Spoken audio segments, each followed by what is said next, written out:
প্রিয় দর্শক, আমরা আজকে ক্লাস 10 এর লেসন 1 অর্থাৎ ফাদার্স হেল্প যে টেক্সটটা আছে সেটা কম্প্রিহেনশন এক্সারসাইজ 6, 7, 8, 9 এবং 10, 11 কমপ্লিট করব। তাহলে এক্সারসাইজ 6 এ কি বলছে, অ্যান্সার দ্য ফলোইং কোশ্চেন্স, নিচের প্রশ্নগুলির উত্তর দাও। এ নম্বরের প্রশ্ন কি বলছে, where did father put the letter, বাবা চিঠিটা কোথায় রেখেছিল। তো আমরা জানি বাবা চিঠিটা একটা খামের মধ্যে রেখেছিল এবং সেটা মুখ বন্ধ করে দিয়েছিল। তাহলে এই নম্বরের অ্যান্সার কি হলো, father put the letter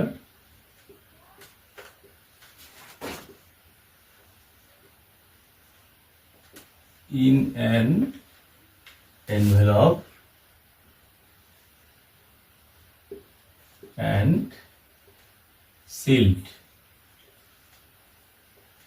it. হলো। এবার বি নম্বরে কি বলছে, হোয়াট ডিড স্বামী fail to decide about Samuel, Samuel সম্পর্কে স্বামী কি সিদ্ধান্ত করতে ব্যর্থ হলো। তাহলে কি সিদ্ধান্ত করতে ব্যর্থ হলো, যে স্যামুয়েল সম্পর্কে চিঠিতে লেখা যে অভিযোগগুলো আছে সেগুলো স্যামুয়েলের পক্ষে যথার্থ কি না। তাহলে উত্তর কি হবে, স্বামী failed to decide about Samuel if he really deserved the allegations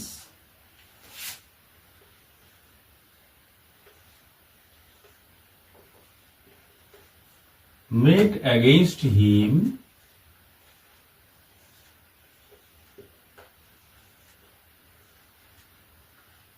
in the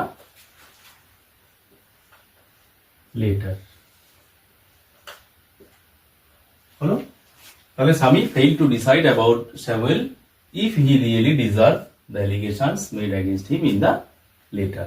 অর্থাৎ স্বামী সিদ্ধান্ত করতে ব্যর্থ হলো যে স্যামুয়েলের বিরুদ্ধে লেখা যে অভিযোগগুলো চিঠিতে রয়েছে সেগুলো তার পক্ষে যথার্থ হবে কি না। এবার কোশ্চেন নম্বর সি। সি নম্বরে কি, how did Samuel look, Samuel দেখতে কেমন ছিল। তাহলে স্যামুয়েলের মুখটা কেমন ছিল, কালো, তার সরু গোঁফ ছিল এবং তার অমসৃণ গাল ছিল এবং তার পরনে যে কোটটা ছিল সেটা ছিল হলুদ রঙের, তাই তো। তাহলে অ্যান্সার কি হবে, Samuel's face was dark,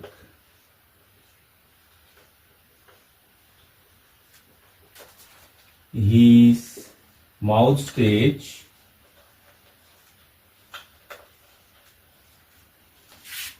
was thin, his cheeks were unshaven, and his coat was yellow. বুঝতে পেরেছো সবাই। এবার আমরা দেব এক্সারসাইজ 7। এক্সারসাইজ 7 এ কি বলছে, choose the correct alternatives to complete the following sentences, নিচের বিকল্পগুলি বাছাই করে টেন্স বা বাক্যগুলো পূরণ করো। কি বলছি, হোয়েন স্বামী entered the class Samuel was teaching, যখন স্বামী ক্লাসে ঢুকছিল স্যামুয়েল তখন কি শিক্ষা দিচ্ছিল। চারটা অপশন আছে, হিস্ট্রি, অ্যারিথমেটিক, সায়েন্স, জিওগ্রাফি। তাহলে কোনটা হবে, 2 নম্বর অ্যারিথমেটিক।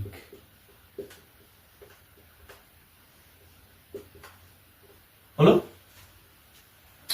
এবার বি নম্বর। বি নম্বরে কি বলছে, Swami was late to school by, Swami স্কুলে কতটা দেরিতে করে এসেছিল, কতটা দেরিতে করে আসছিল, হাফ অ্যান আওয়ার। তাহলে সঠিক উত্তরটা কোন হয়ে যাবে, 1 number, half an hour. C নম্বরে কি বলছে,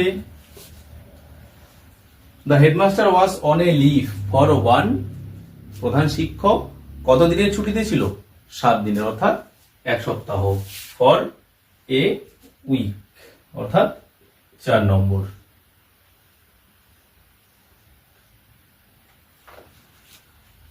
এবার আমরা দেখব exercise 8, complete the following sentences with information from the text. Text থেকে তথ্য নিয়ে নিচের সেন্টেন্সগুলো পূরণ করো। তো বলছে, অ্যাজ স্বামী এন্টার্ড দ্য স্কুল গেট, যখন স্বামী তার স্কুলের দরজার সামনে দাঁড়িয়েছিল তখন কি হয়েছিল, তার মাথায় একটা বুদ্ধি এলো। এটা কোথায় আছে, পেজ 6 এর সবার উপরে প্রথম সেন্টেন্সটা, an idea occurred to him. তাহলে এই নম্বর যে শূন্যস্থানটা আছে সেখানে কি বসবে, an idea occurred to him. এবার বি নম্বরে কি বলছে, স্বামী স্টুড অ্যাট, স্বামী কোথায় দাঁড়িয়েছিল, তার ক্লাসের দরজায়। তাহলে উত্তরটা কি হয়ে গেল, দ্য এন্ট্রান্স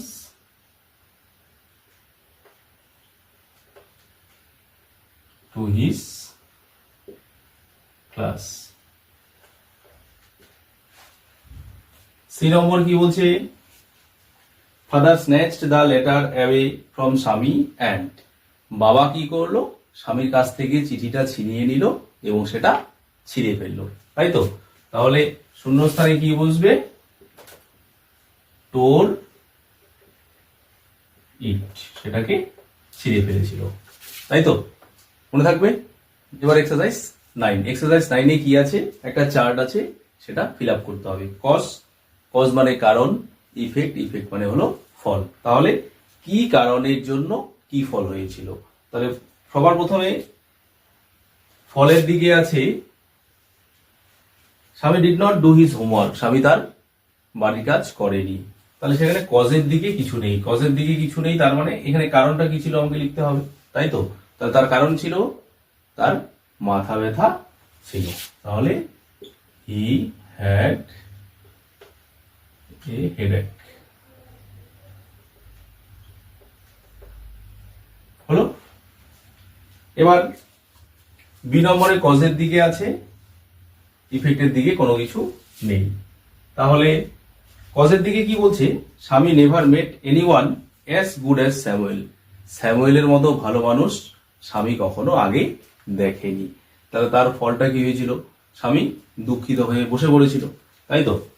তাহলে স্বামী sat down feeling sad.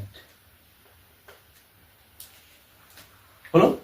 এবার সি নম্বর, সি নম্বর কজের দিকে কিছু নেই, ইফেক্টের দিকে বলা আছে। কি বলা আছে, স্বামী could not deliver the letter, স্বামী চিঠিটা দিতে পারেনি।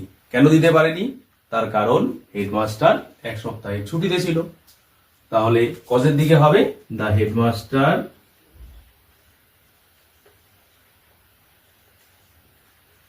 had gone on a week's leave. হলো। আমরা দেখব এক্সারসাইজ 10 অর্থাৎ গ্রামারের পার্ট। গ্রামারের পার্টে কি বলছে, choose the correct alternative to complete the following sentences, নিচের সঠিক উত্তরটি নির্বাচন করে বাক্যগুলো পূরণ করো। তাহলে এ নম্বরে কি বলছে,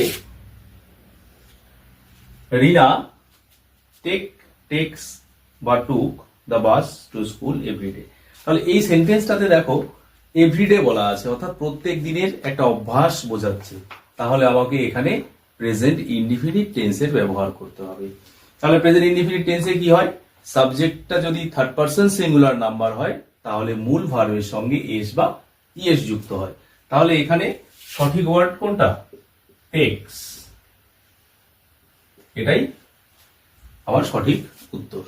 বি নম্বরে কি বলছে, last Monday while we was watching, have been watching, were watching the television, the electricity went off. তাহলে এখানে গত মানডের কথা বলছে। তাহলে গত মানডে আমরা যখন কি করছিলাম, টিভি বা টেলিভিশন দেখছিলাম, তার মানে গত সোমবারে সেটা ছিল ফার্স্ট কন্টিনিউয়াস টেন্সে। তাহলে এখানে সঠিক উত্তর হয়ে যাবে ওয়ার ওয়াচিং।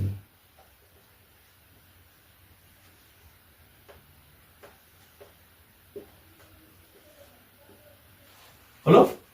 এবার সি নম্বরে কি বলছে, by this time tomorrow they will have lived, will have live বা উইল হ্যাভ লিভড। এখানে সঠিক উত্তর কোনটা হবে, উইল হ্যাভ লিভড। কেন, এটা ফিউচার পারফেক্ট টেন্স। তাহলে সঠিক উত্তর উইল হ্যাভ লিভড।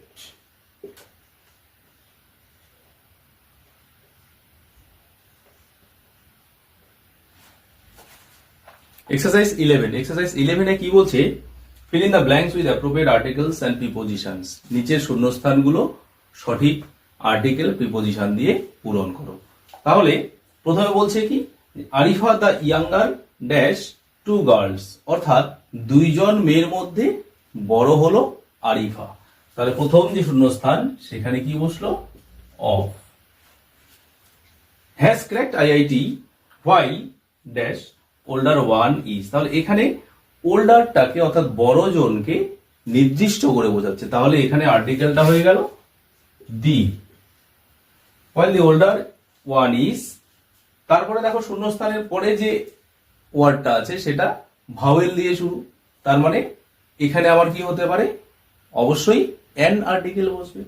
তাহলে N engineer dash a multinational company, একটা মাল্টিন্যাশনাল কোম্পানিতে, তার মানে তে অর্থাৎ স্থান বোঝাচ্ছে। স্থান বোঝাইলে আমার অবশ্যই কি বসে, ইন প্রিপোজিশন বসে। তাহলে এখানে হয়ে গেল ইন। বুঝতে পেরেছো সবাই?